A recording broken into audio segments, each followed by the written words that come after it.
मेरे daddy super hero है। Super hero वो होता है जिसके पास सुपर पावर्स होती है। पता है सुपर पावर किससे मिलती है? उनकी स्कूटर से, जो उनकी हर टफ काम को इजी बना देती है।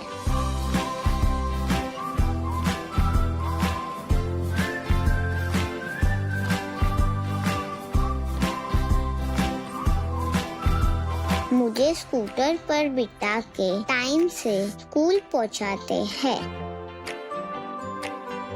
धूप हो या तेज बारिश, मेरे पापा हर डिलीवरी के साथ मेरी एक ड्रीम पूरी करते हैं। वो इतना बिजी रहते हैं, फिर भी मेरे लिए टाइम निकाल लेते हैं। मेरे डैडी सुपर हीरो इसके लिए है क्योंकि मेरे पापा के लिए कुछ भी इम्पॉसिबल नहीं। I love my super hero.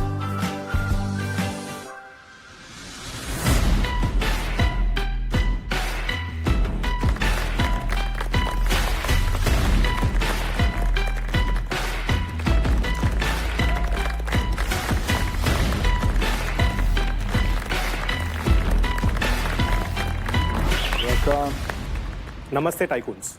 आज हमने एक बेटी अपने पापा को सुपर हीरो कहते हुए देखा है।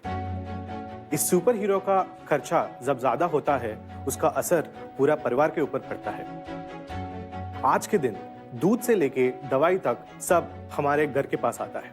हमारे घर के पास डिलीवरी करने के लिए करोड़ों पेट्रोल टू व्हीलर्स हमारे रोड के ऊपर दौड़ रहे हैं। पर इस पेट्रोल टू व्हीलर को चलाने के लिए तकरीबन 12,000 से लेके 15,000 तक खर्चा होता है। ये खर्चा एक डिलीवरी पार्टनर के कमाई में बहुत बड़ा डेंट क्रिएट करता है।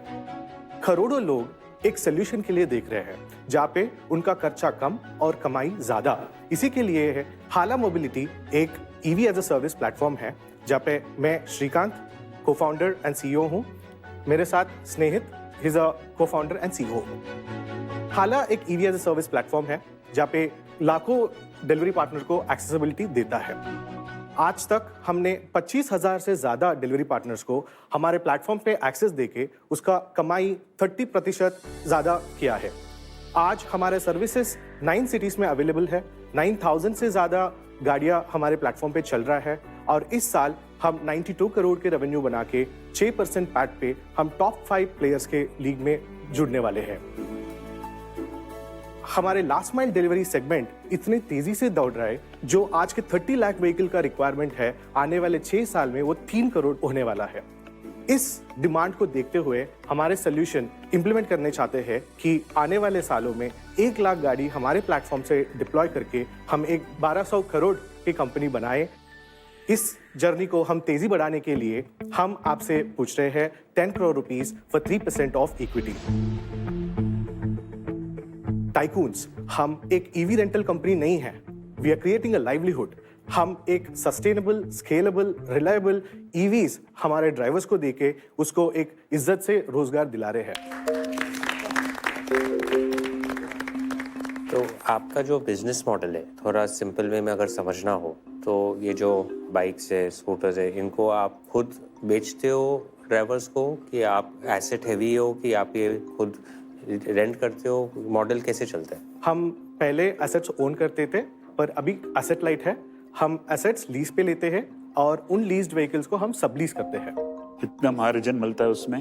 44% of the cost goes towards the vehicle and the battery and 56% of gross margin stage with us. तो ये व्हीकल्स आप कहाँ से सोर्स करते हो?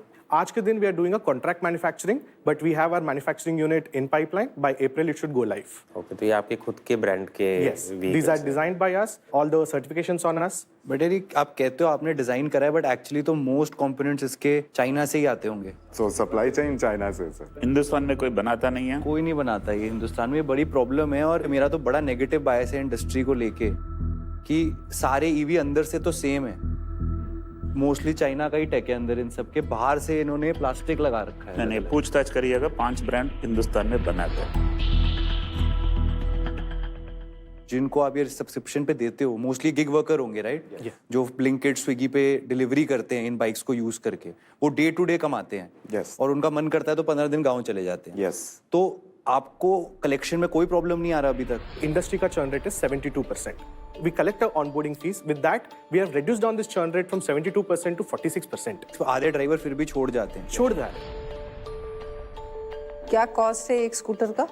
This comes at 35,000 rupees and the other one comes at 65,000 rupees. But ये 35,000 का scooter का क्वालिटी कैसा है? कम कॉस्ट में आप क्या कॉम्प्रोमाइज कर रहे हो? अभी हम जो ये प्राइसिंग बता रहे हैं ये सिर्फ गाड़ी का है। बैटरी का ओनरशिप हम नहीं लेते हैं। बैटरी का ओनरशिप के लिए हमारे पास पार्टनर्स हैं जो इस्टेब्लिश्ड R&D करके डिप्लॉय कर चुके हैं। वो लोग उनके इंफ्रास्ट्रक्चर चलाते हैं और उनके साथ हम इंटीग्रेट करते हैं। मैं बताता हूँ इसमें एक्चुअल मेन प्रॉब्लम क्या है कि बैटरी सारी सेम है, तो मोस्टली सेफ्टी वाइज सारे सेम है। ये महंगी इसलिए नहीं बना सकते क्योंकि वो गिग वर्कर एक्चुअली पैसे दे रहा है इस बाइक के और बैटरी के। दिन में करेगा लेट्स से 200 रुपए का और डिलीवरी, तो 100 रुपए इनको देगा, 100 रुपए घर लेके जाएगा। प्रॉब्लम इसमें ये होती है कि हमें नहीं पता, हमें तो बारिश हो रही है बाहर, फ्लड हो रहा है, हम तो मंगाते हैं 10 मिनट में आ जाता है। 13 मिनट भी होते हैं तो हम उसको गाली निकालना शुरू करते हैं। उनको कम से कम 8-8, 12-12 घंटे डिलीवरी करते हैं तब जाके इसकी EMI वो भर पाते हैं। बहुत हार्श रियलिटी है गिग वर्कर्स की एक्चुअली। तो that is the issue. Bike सारी सेम है, प्रोडक्ट में तो कोई डिफरेंस नहीं है, सब सेम है, चाहे आप कर रहे हो चाहे कोई और कर रहा हो ना। ये पूरा खेल है एग्जीक्यूशन का। आप में ऐसा क्या खासियत है कि you are able to execute this better? Just like sir said, अभी चर्न रेट तो ज्यादा है तो उसको मॉनिटर करते जाते हैं हम कि कितने घंटे driver is on the road. जैसे 18 hours 19 hours is like the typical mindset everyone has, but हमारे इसमें इफ समवन डज 30 ऑर्डर्स भी करे तो they are able to make their every day in day out. उसको वो डिसिप्लिन भी हम सिखाते हैं कि कौन से टाइम पे कहाँ पे जाना है, एवरीथिंग थ्रू द एप्लीकेशन, क्योंकि एक पैटर्न रहता है। सुबह के टाइम पे क्या चलता है, आफ्टरनून के टाइम पे क्या चलता है, शाम के टाइम पे क्या चलता है, उसको डिस्ट्रीब्यूट करते हैं ताकि एक ड्राइवर को रोड के ऊपर उतना स्ट्रेस ना ले पाए। एक आपका व्यू पॉइंट समझना चाह रही हूँ, आपका एक्सपीरियंस क्या रहा है इनके साथ? पहले तो पेट्रोल की गाड़ी चला रहा था। हाँ। जब ये हाला का जो EV गाड़ी ले गया उसके बाद में तो बहुत अच्छा हो गया। अब इसमें क्या है, मेन पॉइंट बताओ, अब जेब में पैसे भी नहीं है तो गाड़ी ले लेके जा सकते हैं अपन। पेट्रोल कार रहा तो बहुत परेशानी हो रही थी, इसमें आने से बहुत अच्छा हो गया मेरे को। अच्छा, मैं आज एक बाइक लेता हूँ आपसे, एसेट है भी, बोलता हूँ यार इस पे कितना IRR दोगे, तो कितना दोगे मुझे IRR? 25%. 25%। That is- 25% मोरू उनके जेब से आ रहा है। आपको पता है 25% कमा रहे हैं आपसे? उनके जेब से नहीं आ रहा ना सर। अगर वो मेरे प्लेटफॉर्म में नहीं होता, अगर वो पेट्रोल की गाड़ी चला रहा है, उसका नेट इनकम तो कम हो रहा ना सर। हाँ, It's not whether I make money or not. It is his net is increasing. All of you have to make money, Yes. so I think it's fair. You've reached 95 crores revenue, Yes. so you are doing something right. हाला को पहले से ही platform first बनाया। वो जो proprietary technology है हमने बनाया। मतलब ये बाइक में आप किसी भी बैटरी स्वैपिंग वेंडर को आप ऐड कर दो, स्टेटस ऑफ द बैटरी उनको भी जाएगा, हमें भी आएगा। इंश्योरेंस, फाइनेंस, आपका व्हीकल का स्पेयर पार्ट्स कौन सा है, कौन से हब में है, एवरीथिंग इज डिजिटल फर्स्ट। आप हमारा ग्रोथ ट्रेजेक्टरी भी देखोगे, लास्ट ईयर हमारे पास 3000 व्हीकल थे हमारे प्लेटफॉर्म पे, हम 22 करोड़ रेवेन्यू कर रहे थे। पिछले साल के फंड रेज के बाद हम हाइपर स्केल में गए हैं बिकॉज हमको हमारे प्लेटफॉर्म पे कॉन्फिडेंस बढ़ गया है। इस साल हम तकरीबन 6000 व्हीकल एक्स्ट्रा ऐड कर पाए प्लेटफॉर्म पे विदाउट रिड्यूसिंग हमारा मार्जिन्स। ये अगर हम बस एक रेंटल कंपनी की तरह चलाएंगे ये कभी भी नहीं हो पाएगा। So what motivated you to get into such a competitive, very operationally heavy business? तो मेरा जब PhD चल रहा था, हाला एक एक्चुअली रिसर्च थीसिस था। हाँ. मैंने हाला को लेके एक मोबिलिटी इंटेलिजेंस प्लेटफॉर्म बनाने का प्लान था। मैं जब इलेक्ट्रिक व्हीकल का शिफ्ट देख रहा था 2017, एंड इंडिया एक सिर्फ वेस्टर्न स्टाइल में चला रहा था कि बसेस चल रहा है, कार्स चल रहा है, ऑटोस चल रहा है, पर एक इंटीग्रेटेड सिस्टम कहीं नहीं है। ओपन डेटा हमारे पास है ही नहीं। इन सब सिस्टम्स को जुड़ के एक कस्टमर जर्नी को कैसे आसान करें, that was my thing. And इसको लेके मैं ऑलरेडी मैड्रिड में एक प्लेटफॉर्म बना चुका हूँ as a chief data architect. तो मैंने सोच रहा था कि ये एस्टैब्लिश सिस्टम्स में जब मैं कर पा रहा हूँ, why can't I solve a bigger problem in India? And I wanted to do a mobility intelligence platform, only a software which can only give you. I was just going to tell you, your scooter is not a scooter; it's an intelligent Yes. scooter. Yes.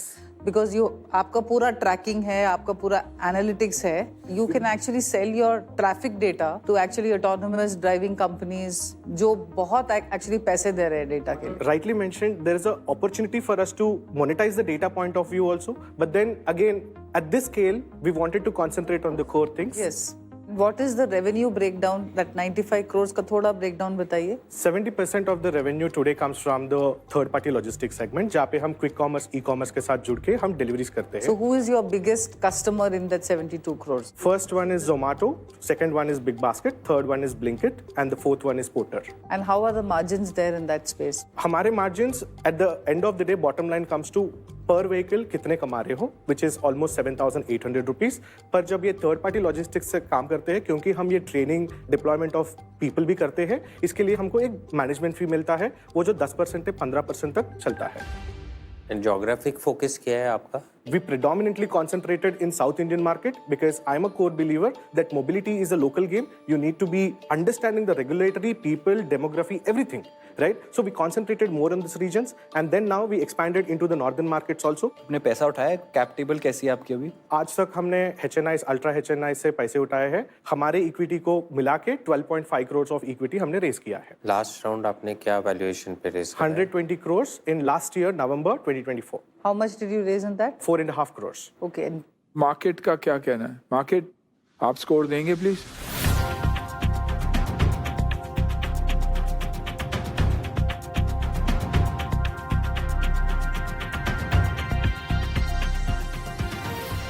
Idea 4, product demand 4, market value 4, team 5. इसमें team से चालू करेंगे 5. I think आपका depth, clarity, number का पकड़ बहुत अच्छा है, नो डाउट. आपका 2 मेन यूएसपी जो समझ आया, जिसकी वजह से सब मिला है, आप दोनों के अलावा इज आपका कॉस्ट. इसमें आपका मार्जिन प्रोफाइल एक बार आप थोड़ा समझाएंगे क्या? 100 rupees अगर हम बना रहे हैं, 70% goes to the drivers, 13% goes towards the vehicles and the batteries, 1.5% goes towards the crew, 1% goes towards the maintenance, 1% goes towards the insurance, 1% goes towards the IoT, 2% goes towards the infrastructure. We are left with 10.5% to 11%. उधर से हम हमारा SG&A expenses and all the interest cost and everything 4.5% जाता है, और बचा है 5.5 to 6%. वो हमारा net profit in hand है. तो आप प्रॉफिटेबल हो अब? Yes.